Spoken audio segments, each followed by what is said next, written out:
Public education is considered one of the great lights of the modern Western world. Who could question the value of an institution that provides free and compulsory education for all?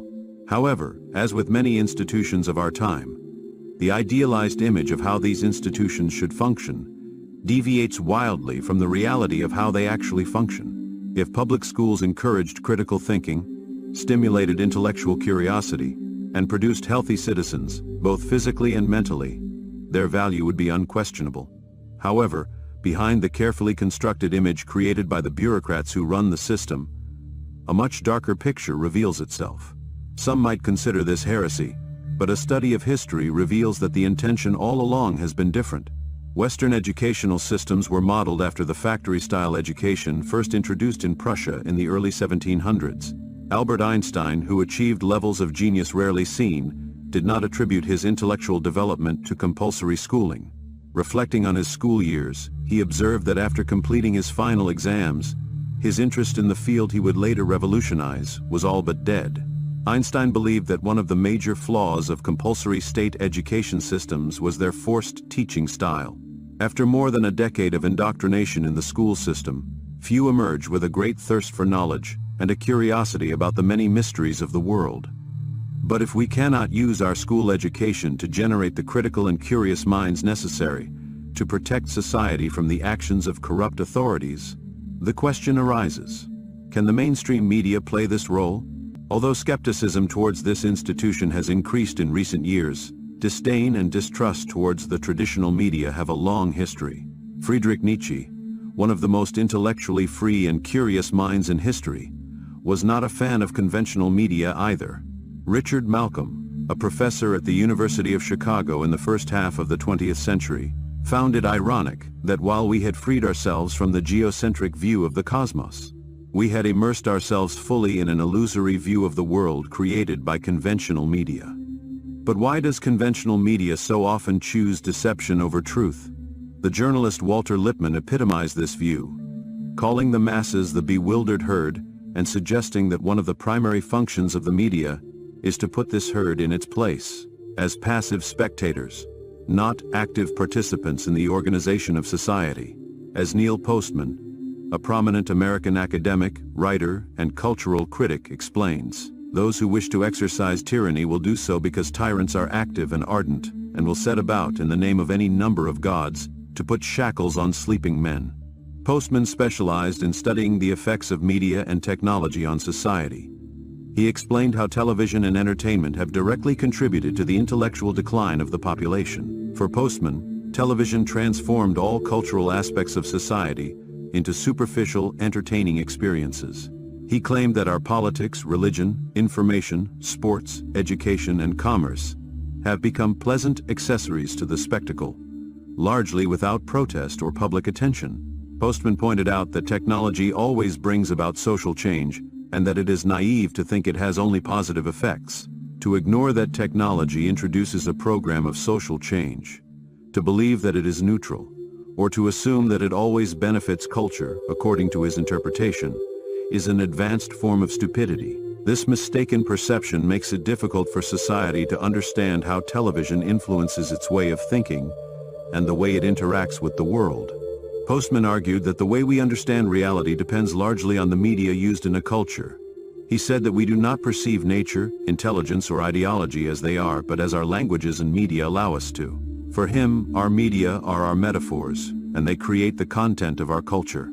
In his time, television was the main means of communication. He described it as the command center of the new epistemology, indicating that there was no public, too poor or too uneducated, that could be excluded from its influence. Additionally, all issues of public interest pass through television, which means that their understanding is shaped by its biases. Given its universal accessibility, television becomes the main medium by which society acquires and interprets information. Postman pointed out that one of the great limitations of television is its inability to encourage deep reasoning, unlike written text, which demands intellectual effort. In reference to reading, he explained that the reader must adopt a serious intellectual disposition, facing only the text. During reading, reactions are isolated, and the intellect is relegated to its own resources, facing the abstractions of printed words without the help of visual or social elements. In this way, reading is a serious and essentially rational activity. For Postman, intelligence resides in the ability to think abstractly and handle concepts without the need for visual representations. Reading develops analytical and critical thinking, which television does not allow. In a culture centered on the image, information is presented fragmented and simplified, preventing deep reflection. Postman pointed out that getting involved with written language requires skills such as classifying, inferring, and reasoning, as well as identifying lies, confusion, and abuse of logic. On the contrary, television and entertainment tend to present information in an incoherent manner, being incompatible with logical thinking. He described how television transforms everything into a spectacle, making entertainment the predominant format for presenting any experience. This simplifies complex issues and weakens the audience's ability to address serious topics. Postman illustrated this transformation by mentioning a major cultural shift. Before the television age, people memorized public figures by their ideas and words, not by their appearance. In a print-based culture, these figures were recognized primarily by their speeches and writings. He mentioned that before television and mass media, the first 10 presidents of the United States were unlikely to be recognized if they passed a citizen on the street. But today, when we think of figures like Richard Nixon, Jimmy Carter, or Albert Einstein, what comes to mind first? An image, a face, not their words. The ultimate consequence of this image-centered culture is, according to Postman, the decline of intellectual culture and the risk of any meaningful culture disappearing.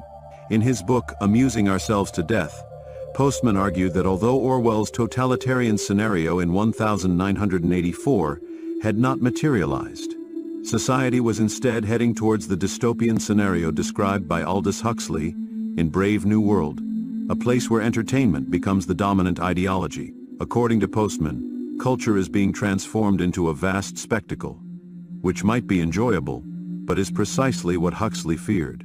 For Huxley, the greatest threat to culture was not the deprivation of information, but the total embrace of entertainment, which leads to intellectual and cultural decay. Huxley feared not that what we hate would destroy us, as Orwell did, but that what we love would ruin us.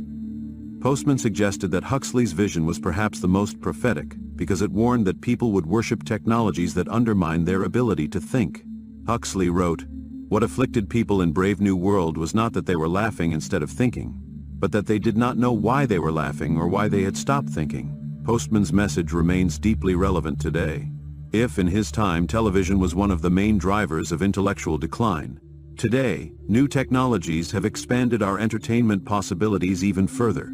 And in some ways, we are already living in a Huxleyan dystopia, where pleasure and distraction serve society, without us even being fully aware of it.